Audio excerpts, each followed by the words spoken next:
All right, welcome to this week's episode of Empowered AF 2.0. Now, what I want to do today is I've noticed a lot of questions in my group, and I don't always get a chance to get in there and answer them. So what I did was I went through and just kind of chose 3 gnarly questions that we get in our Facebook group all the time that I thought would be really powerful. I answered them for you today on the podcast. So without further ado, I'm going to get into this. But first thing I want you to do is be prepared to know that what I say in here is for this guy specifically based upon the information he has given me. Okay. I know that some things can sound very blanket in what we do, and that's part of the role of an information, person who sells information, books, podcasts, newsletters, anything, right? Any guru, anybody that you subscribe to, read their books, whatever, they're going to give somewhat blanket information. But what I want to do is I want to try to frame the information in such a way that you understand my thinking behind it, right? We get accused of that all the time where it's like, well, you're just giving basic information, you're giving whatever. And it's like, look, we can't give you the full facts because we don't know everything around it. And especially a lot of times with men who are hurt, they come to us and they're like, look, all this shit's happening, all this is going on. Can you fix it? Can you fix it? I'm in so much pain. And it turns out that they're lying and that there's so many other things that are going on. And so we found that what we need to do is just give them principles to live by, help them create constructs that they can put their situation into. And this is why we're not big on backstory. And if you've ever talked to one of our teammates, we'll tell you, hey, we don't really need to know the situation. Maybe we take a 30-second high-level overview of your situation, but other than that, we don't really need to know much about your situation. And the reason for that is because what's more important to us is not what's happening to you, but what's happening inside of you. What's more important is not what's happening to you, but what's happening inside of you. And that's super important. So think about that as we get into these questions. That first one was posted this week, and he said, my wife confessed my suspicion. She begged me to leave him alone. Now, obviously what he's saying is my wife confessed to an affair. She begged me to leave him alone. Let me ask you guys something. If you know your wife is cheating, would you just move on or would you confront the guy?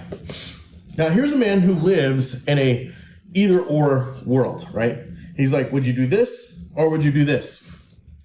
And first of all, my answer is, well, that's not even the full answer. Like, you've got more options than just those two. Matter of fact, you could actually combine those 2 options and confront the guy and move on. Or you could not do either. It really depends on you and your situation.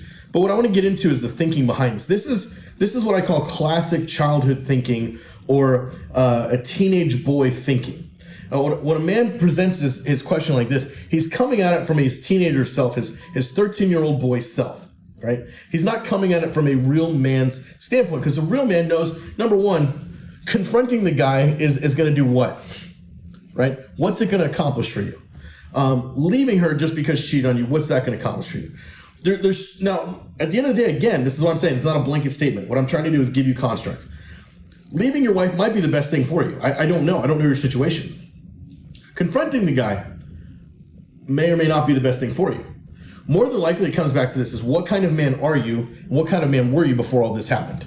Right? Were you a passive aggressive man? Were you a passive man? Were you an aggressive man? Like, what kind of man were you? Because answering that question is more important than you or I trying to grapple with, like, okay, what's gonna be better? Punch him in the nose and running away and hoping the cops don't get called, or leave her dumb ass and go find some other chick you can bang? Like, that is childish thinking. And so what I'd rather you do is, instead of asking that type of question, I would be asking myself this question: what do I have control over? Ultimately, what do I have control over? Yeah, I do have control over divorcing her. I do have control over confronting him. But what else do I have control over? I have control over how I respond in this situation. I have control over the way my children see my response. I have control over how she sees my response. I have control over how I feel when I get up and look at myself in the mirror every day. Right? And those are the things that we need to be thinking about, because those are longer term thinking. What happens is, when you're under pain, when you're in pain, you are thinking immediate. You can't do that, because some of you are making the dumbest decisions possible when you're in the midst of pain. I've got a poster over there on my in my office here of Mike Tyson Punch Out. In fact, I'll just share it to see if you guys see it real quick. You can see it right there on the board. Yeah. Mike Tyson Punch Out. Anyways, it is one of my favorite games as a child. And the reason for it is because, number one, I could never beat Mike Tyson. I sucked at that game. I think I could get to like Bald Bull, maybe some of the other guys. But Mike Tyson has this famous quote, and that is that everyone has a plan until they get punched. It's true. We all have a plan until we get punched. And this is what happens with so many of you, is because you're living your plan. You're living your life, and all of a sudden, boom, you get punched. Your wife wants to leave you. Your wife is having an affair. You find out shit that you didn't even know was going on. All this stuff is happening because you've suddenly been punched, and now you don't know what to do. And so your first reaction is to act like a child. It's to act like that 10, 12-year-old self that never fully developed as a man. And this is why this is the first test of manhood, because so many of you have never been actually like brought into being a man. You weren't fathered in. You kind of proved yourself in the sense that, okay, well, maybe if I work hard and I do this and I do that, then okay, I'm good to go. I'm a real man. Or maybe you were good at having sex, or maybe you were attractive and ladies always want to have sex with you. So you're like, oh, this is a real man. But like, you're basing your manhood and your masculinity on something that's external. You're basing it on something that's frivolous. You're not basing it on something that's real inside of you, because all that shit falls away. I don't care how good looking you are. I don't care how good of a producer you are. All that stuff fades away. And what doesn't fade away is who you are, the core essence of you as a man. Who am I as a man?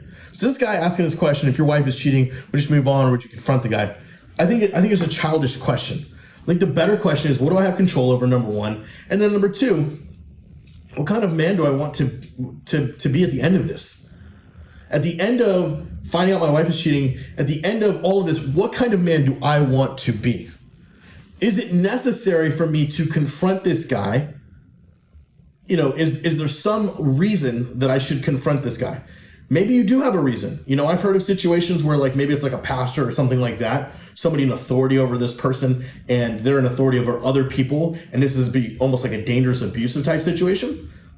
I could see where some of that would go, right? I could see where your thoughts might come from in this. But none of that context was given here. What I hear in this is basically this guy's mad. His wife confessed that she's been doing this, and she's just begging, please don't hurt him, because she knows that's the kind of man you are. You're the kind of guy that's going to pop off and express his masculinity in an unhealthy way, which is physical violence. And look, dude, I'm a fan of physical violence when it's necessary. Okay, when violence is necessary, I'm a fan of it. Violence is not always necessary. In fact, it's usually the least necessary thing in our smorgasbord of things or options to do. But what men do is we go to violence first because that's easy. It's easy to throw a temper tantrum like a 2-year-old. What's not easy is to harness the energy of that and to use it to grow through the situation, to get a return on investment of your tears. That's not easy. And that's what our Men in Thrive do, is they've decided, you know what, I'm hurt, I'm feeling all kinds of shame, I'm feeling pain, I'm feeling all these things. So instead of physically acting out, instead of violently acting out, instead of doing these things, I'm going to harness that energy and I'm going to use it to catapult my own personal growth, so at the end of the day, I win no matter what.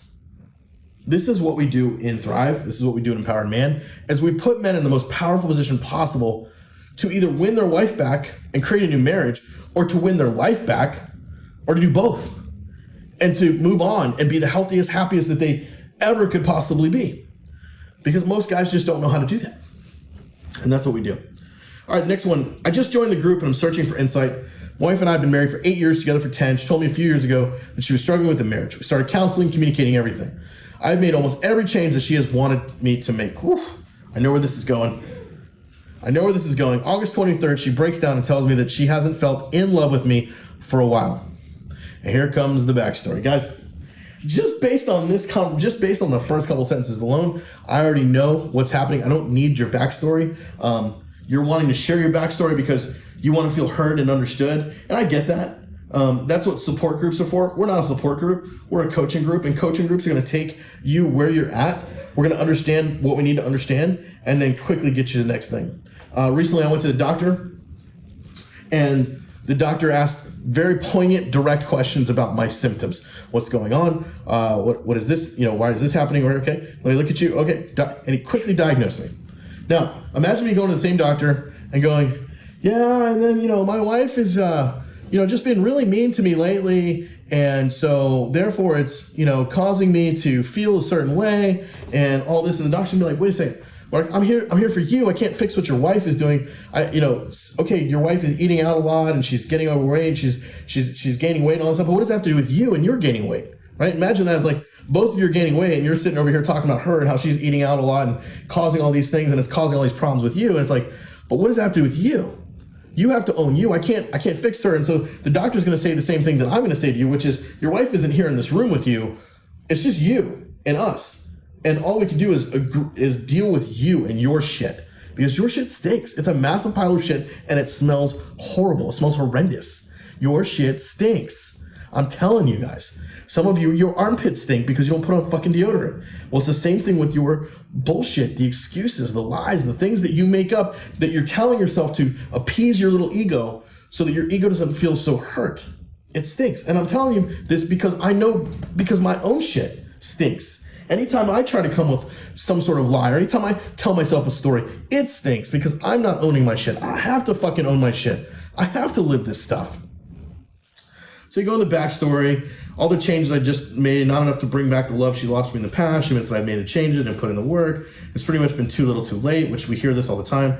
5-year-old daughter, 4-year-old son, I'm still deeply in love with her. Oh, he even capitalized deeply in love with her. And want nothing more than to be with her. I've told her all this. She told me that it's nice to hear, but she just needs space right now. Man, so here's the thing, guys. And it's so sad when I see this. Grown-ass men just literally falling all over themselves for a woman. And here's how it happens. It's like, and again, I lived this shit. This was me. I was a fucking mess when my wife decided to leave, right? I totally understand that. So here's how it happens, though, is where everything is fine, life is going okay, nothing major is occurring, and then all of a sudden she comes out of nowhere, says, I don't want to be married to you, I don't whatever anymore, and you're like, what do I do with this?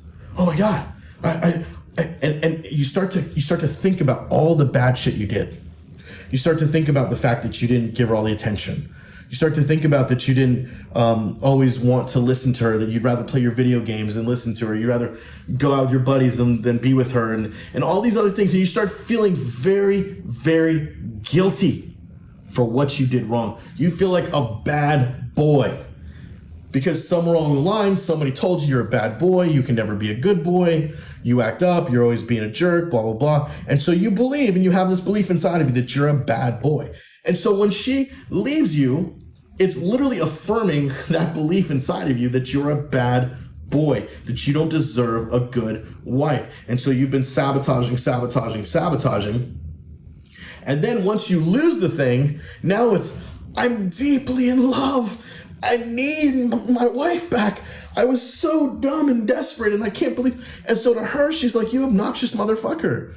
I've been telling you for years these things about us and what's going on, and you just didn't listen.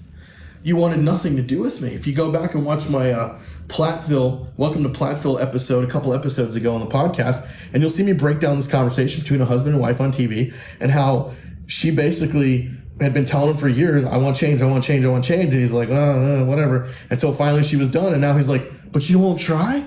You don't want to try? And she's like, I've been trying. Where the hell have you been? So we see this all the time with these guys. And look, when you say I'm deeply in love with her, I just call bullshit. I don't think you're deeply in love with her. I think you're deeply in love with the concept of her. I think your ego is shattered and it doesn't know what to do. This is so hard for men to accept and understand. They think this is about love. This has nothing to do with love. This has everything to do with pussy. This has everything to do with you getting what you want and you being fucking narcissistic. Now, I'm not saying you're a narcissist. I'm not saying that's all you care about. But if you truly love her, you'll give her space. If you truly love her, you will give her that space that she needs. You will respect her boundaries and you will create boundaries for your own life. That's what true love does. True love is not the feeling, the emotion, the infatuation. That's what happened is suddenly somebody tried to take your toy away and you recognize it. My daughter the other day, she's not even playing with this toy. One of the other kids decides to start playing with it, and my daughter's like, that's my toy. I want that toy. And so because of it, she goes after it, and she starts crying. And she starts, I want my toy, I want my toy, I want my toy. And that's what you guys are doing. It's like your wife took the pussy away, and you're like, wait a minute, that's my pussy. I want the pussy. Give me back the pussy. Please, give me back the pussy. I need it. I can't live without it. Oh, I just miss you and the kids so much. And all this stuff. And it's like, you realize you're a wreck of a man because you're not really a fucking man. When I went through this shit 7-8 years ago, I had to confront and face the reality that I wasn't a real man. I had to. Because as I got down to it, I realized that what I was wanting was based upon a concept and a theory, not on reality. I was so, my ego had been so shattered that all I could think of was trying to save face. All I could think of was like, what are other people gonna think? I have a faith background, ministry, things like that. What are people gonna say? This can't happen. This isn't the way it goes. This isn't what God wants. And I threw those things on her face. Fucking how dare I do that? This is a grown woman who has her own decisions to make. Now, I'm a believer, man. You get together, the two become one. I'm a believer in that. But at the same time, you still have individual personalities. And at the same time, I am not here to hold anyone hostage to me or to my love or to an agreement we made, right?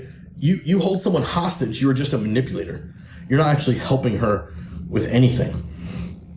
So here's the thing, this guy here, any advice on how to get her back to start new or fix things or something would be appreciated. He's just desperate for information.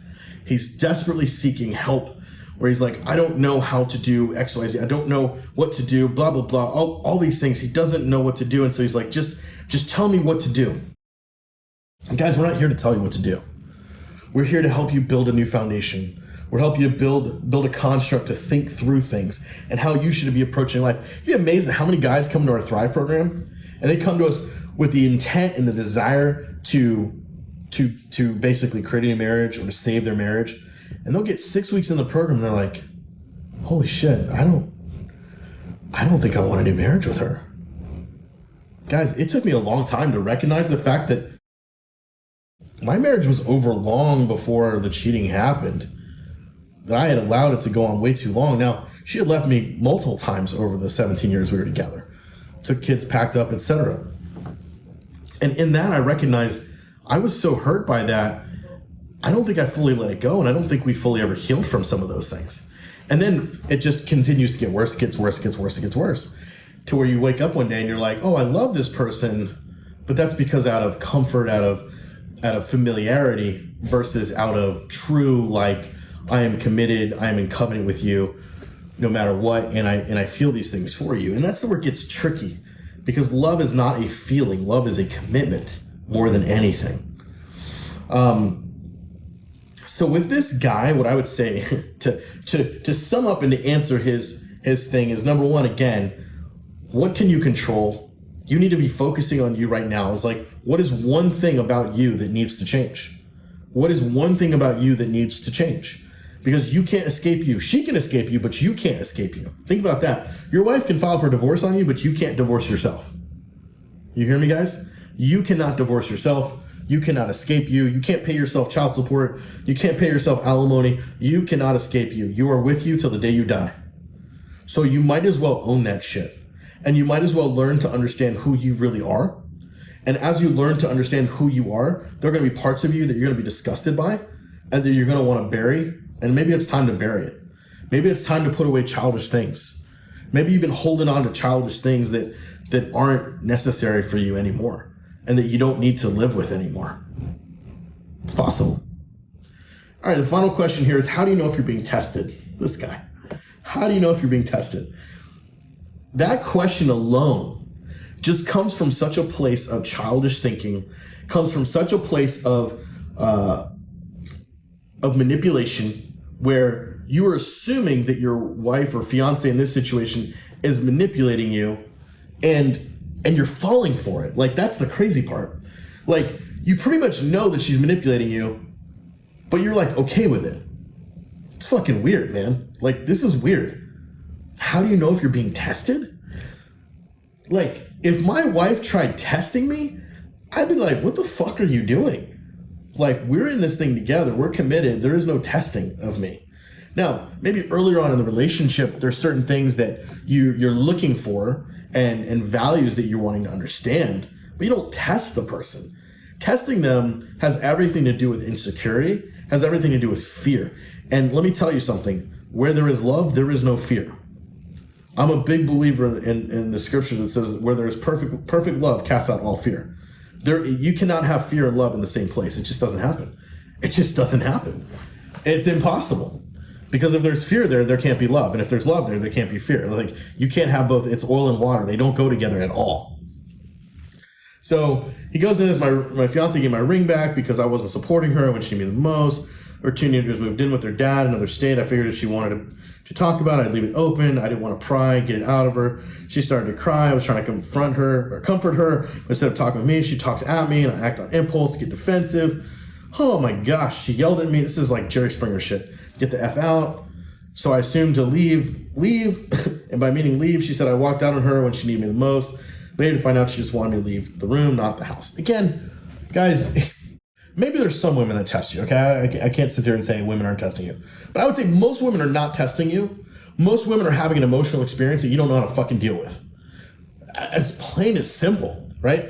And it's because, again, we're not trained in this. So to all you guys who go, oh, I don't need to drive, I don't need to work on myself, I don't need to do this. Look, when was the last time you responded in a healthy way to your wife getting upset with you? In fact, when was the last time you responded in a healthy way when somebody else got mad at you? I bet if you really think about it, you got defensive. What else did you do? You started talking shit about that person. Maybe you said some unkind things back to them, right? You got toxic and unhealthy, and that put more toxicity into whatever relationship it was. Doesn't matter if it was your wife, coworker, boss, friend, family member, child. Doesn't matter what it is. These are the issues that we deal with in Thrive, because it's not just about your marriage, it's about you as a man. So when you say, oh, I got nothing to work on, I was a perfect husband. Fuck you. You were full of shit. You are so full of shit. We hear that all the time. I'm like, dude, are you serious? Like, you really think that? Well, I mean, I told her I loved her, and I'm sure I wasn't like a perfect husband, but I did most things right. I didn't cheat on her like she cheated on me. So blah blah blah. Like her shit is stinkier than your shit. I mean, that's basically what you're doing. You're comparing the smell of her shit versus the smell of your shit. Like that's what we do here. Like that's what is happening with this type of situation where it's like, am I being tested? She yelled at me. I mean, really what this guy's doing, and I almost feel bad for him. I almost feel sorry for him because he has no clue what's actually happening. He has no clue how a female's heart works and what she's actually saying. She gave you back the ring because she doesn't trust you anymore. She cannot trust you with her heart, so she gave you the ring back. And then she gives you an opportunity to trust her to try to build trust, and you fuck it up again. You leave. And it's because, again, you don't know how to deal with those feelings and emotions. I know how it is. I remember my ex-wife getting all upset and things like that, and you feel paralyzed. You feel like a 10-year-old boy. You go to places in your trauma brain because you don't know where to respond, and you're like, you either try to shut it down. My thing was paralyzed with fear. I would get paralyzed. I wouldn't know what to say. I'd be like, I didn't know what to do. But what happens when you actually do the work, do the emotional work we talk about in Thrive, when you do that work, the work that we help you do, where we literally help you understand what you're feeling at any given moment in time so that you can articulate what you're feeling or set boundaries or communicate or listen or make her feel heard and understood. When you can make her feel heard and understood, none of that matters because you can lean in and be like, hey, I'm here for you. Instead of taking it so personal, because that's what happened here. You guys are like two little children. She's taking this personal, you're taking this personal. It's all dysfunctional shit.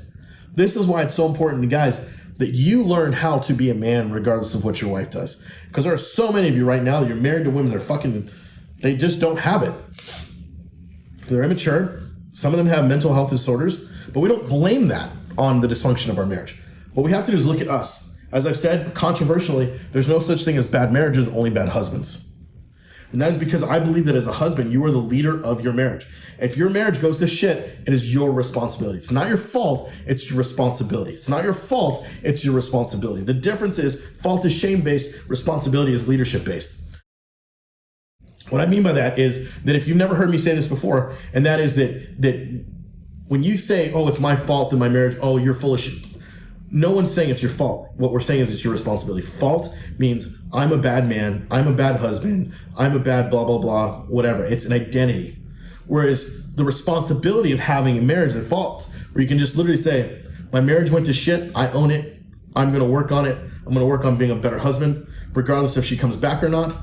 That's how you take ownership. Look, guys, if you looked at my former marriage, you could easily say, well, geez, Mark, I mean, she screwed up a lot and she did bad things and this and that. It's not really her fault. No, it's not my fault, but it's definitely my responsibility. And I take 100% full responsibility for the failure of my marriage. In fact, I took so much responsibility that I filed for divorce because it was toxic. There was no moving forward. There was no getting over the past. It was just dead as it stood. And I felt like there was nothing else left to do other than file for divorce. And it was gut wrenching. It was the hardest fucking thing I ever could do. It's not something I tell people. It's not something I say, hey, we should do this and hey, we should do that. No, I never recommend it to anyone because it's none of my business to recommend it. My situation was fucking unique. Okay. So with you, you have to make that decision for yourself. So really with this guy is, how do you know if you're being tested? You're probably not being tested, okay? More than likely, your wife or fiance or whatever is having an emotional experience that you just don't know how to fucking respond to. And you got to do the work to do it.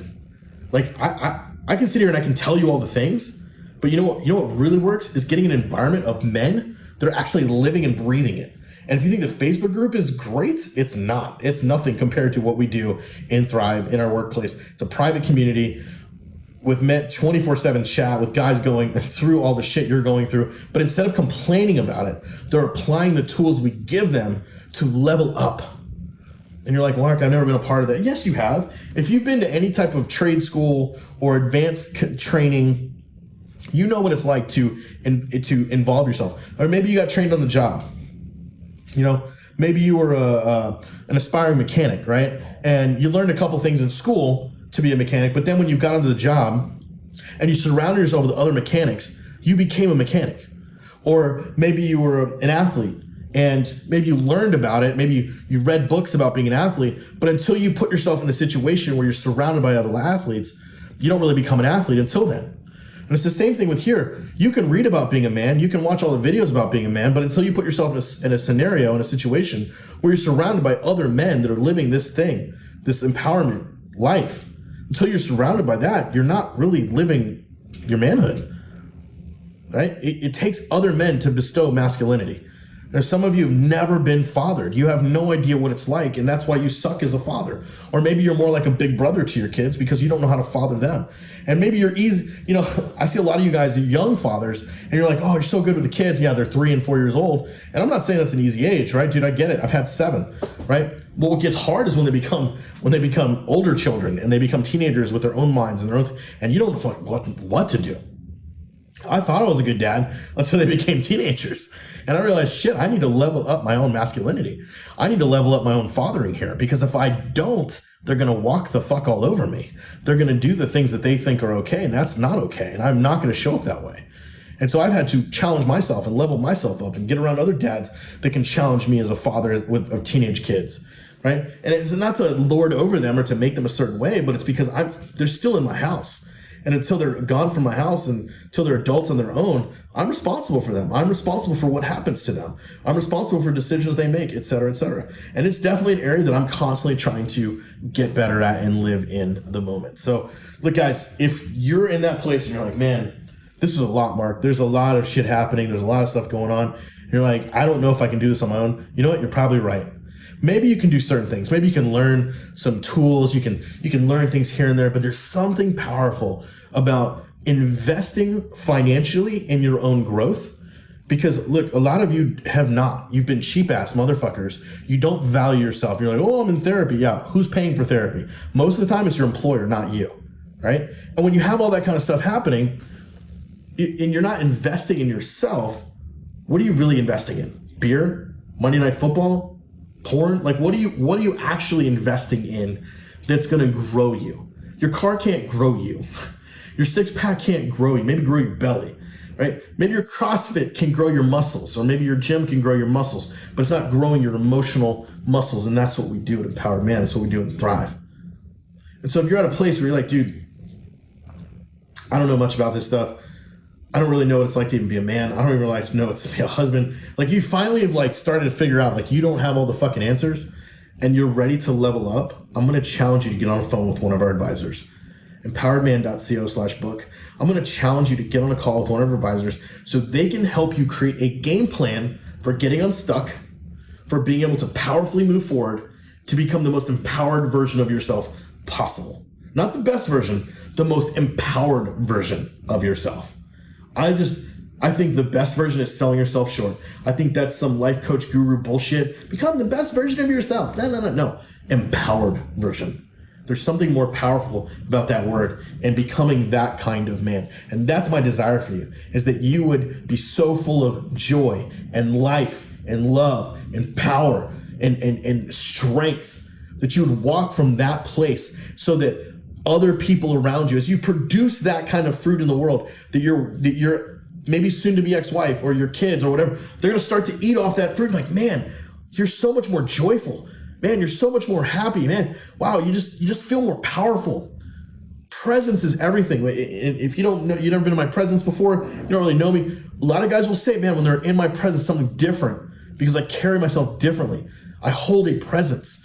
And that has taken years to get to, and I'm continuously walking in that. It's not that I'm better than anybody. It's that I believe in the authority that's been given to me and the authority that I pass to you and that I pass to the men in my team to do the work that we do. If you're in that place and you're in that position, why keep trying to do this on your own? No one here is going to shame you. No one here is going to judge you about your story. Guys, we hear all kinds of stories. We hear the craziest freaking stories in the world. You can't imagine the shit we hear from guys.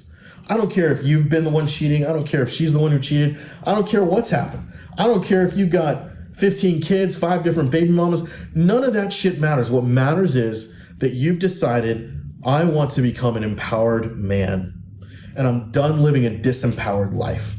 And if that's you, I'm challenging you to get on a phone call with our team, empoweredman.co, not com.co/book, B-O-O-K, and that's going to give you our application to get on a call with one of our teammates, and they're just going to help you unpack and decide, is this the thing for you? Because look, we turn down more guys than we actually accept. I think we turn down somewhere around 70 to 80% because we can't help everyone. And it's not that they're bad or we're bad or whatever. It's not a fit for us. There's other things out there that may be a better fit for you. You know, if you're one of these guys who are like, I just got to save my marriage and I'm not going to work on me. I just need to save my marriage. It doesn't matter what happens. Go somewhere else.